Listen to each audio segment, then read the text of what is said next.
let's solve for x for this radical equation right here. So the first thing we need to do is need to break this up right here, the square root of 75.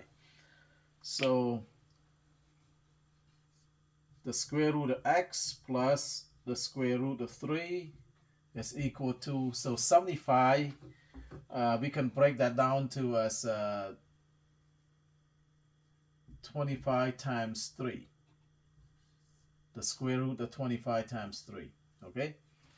And then the square root of x plus the square root of 3 is equal to, now we can rewrite this as the square root of 25 times the square root of 3.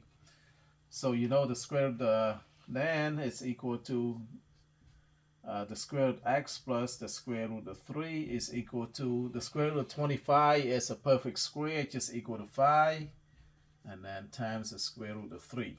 Okay.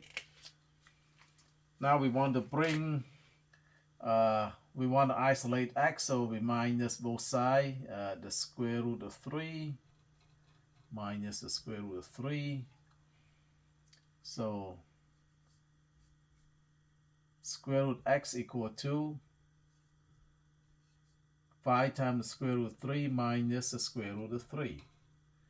So this is like saying 1 times the square root of 3 is the same thing, but 1 is usually omitted. Okay.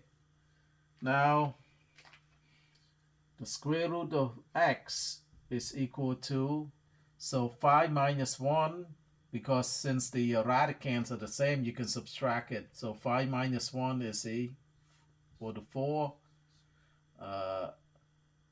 4 times the square root of 3. Okay. Now we want to isolate x. So we want to get rid of that, the square root sign right here. What we need to do, so need to do is just square both sides. Okay. So this would be, so the square, so this would cancel out the square root sign, is equal to x, and then is equal to 4 square times the square root of 3 square. Okay. And x equal to 4 squares is equal to 16 times the square root of 3 square. We'll just get rid of that square root.